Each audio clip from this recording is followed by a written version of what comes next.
Assalamualaikum warahmatullahi wabarakatuh. Perkenalkan, nama saya Atif Suwarno. Saya dari Politeknik Piksi Ganesha Indonesia.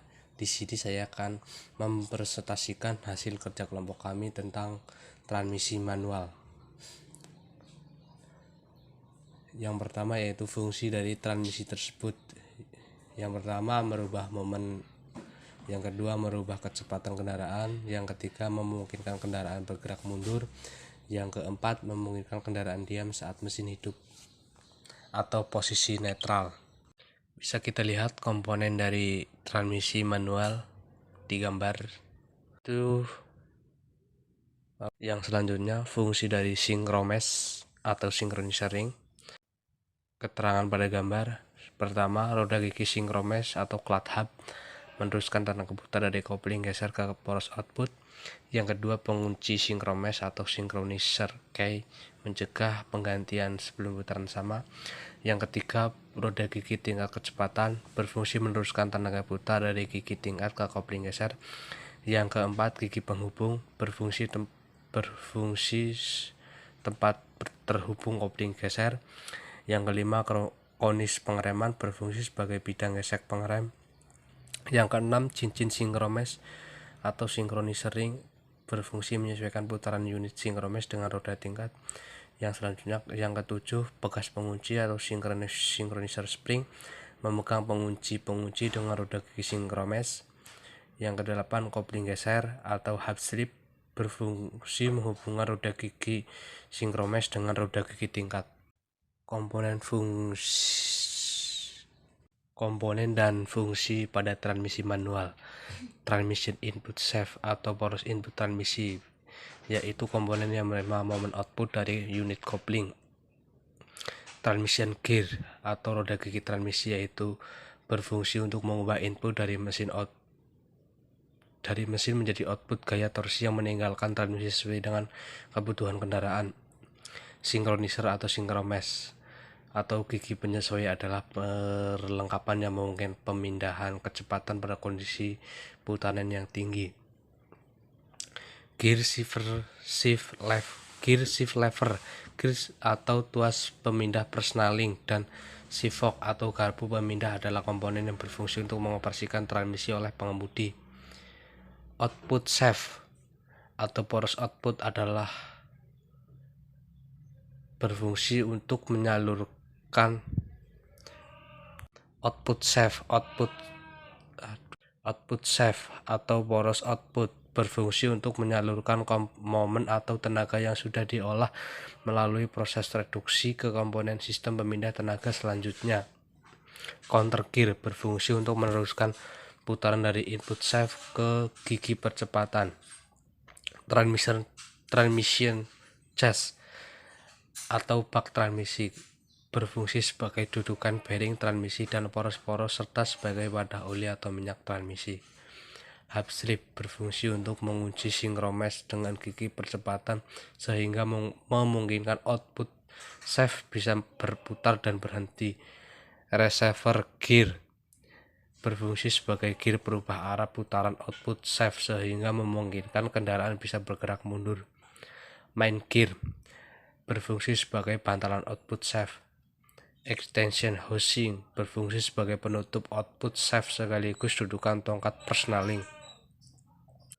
Untuk cara kerja gigi 1 yang digerakkan pertama-tama adalah hub slip 1 dulu. Arahkan ke gigi 1. Alur kerjanya, tenaga dari kopling diteruskan ke input shaft. Input shaft ini akan masuk memutarkan ke gigi 4. Kemudian turun ke counter 4, diteruskan ke counter 1. Dari counter 1 diteruskan ke gigi 1. Dari gigi 1 masuk ke hub slip. Dari hub slip diteruskan ke hub clutch. Kemudian dari hub clutch baru bisa memutarkan output shaft. Gigi 2 hampir sama. Untuk gigi 2 hampir sama, kita masih menggunakan hub slip 1. Hub slip kita geser ke gigi 2, alurnya tetap sama, dari output shaft memutarkan gigi 4. Gigi 4 turun lagi ke counter 4, dari counter 4 masuk ke counter 2, kemudian masuk gigi percepatan 2, kemudian ke hub slip, ke hub slap, hub sleeve ke hub clutch memutar output shaft. Untuk gigi 3 hub slap, untuk gigi 3 hub slip 1 2 kita netralkan terlebih dahulu. Untuk hub slip 3 4 kita arahkan ke gigi percepatan 3. Untuk gigi idle-nya masih netral. Untuk alur kerjanya, input shaft memutarkan gigi 4 turun ke counter 4, diteruskan ke counter 3. Selanjutnya diteruskan ke gigi 3. Dari gigi 3 hub slip, kemudian dari gigi 3 ke hub slip, kemudian dari hub slip diteruskan ke hub clutch, kemudian baru memutarkan output shaft. Untuk gigi 4 hub slip 3 dan 4 kita arahkan ke gigi 4. Alurnya dari output shaft memutarkan gigi 4, kemudian ke hub slip, kemudian ke hub clutch, kemudian ke output shaft. Untuk gigi yang digerakkan, untuk gigi mundur, gigi yang digerakkan idle-nya, alurnya dari input shaft memutarkan gigi 4 turun ke counter 4, kemudian masuk ke counter reservoir gear, kemudian masuk ke gigi reservoir gear, kemudian dari situ masuk ke hub clutch, kemudian baru bisa memutarkan output shaft. Troubleshooting pada transmisi. Gejala gig yang pertama, gigi loncat dari hubungan. Penyebab Sivok aus, atau synchronizer slide aus, main shaft aus, locating spring lemah, bearing primary shaft atau main shaft aus, sirklip terlepas, perbaikan, bongkar dan ganti. Gigi sulit yang kedua, gigi sulit masuk, kopling tidak bebas, koni synchromess aus, synchromess splines aus, synchromess splines aus, mekanik pemindah tenaga aus. Perbaikannya yaitu bongkar dan ganti.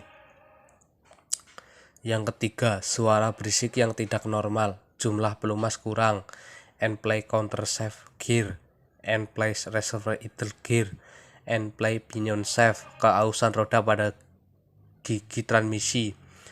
Perbaikannya yaitu bongkar dan ganti SIM.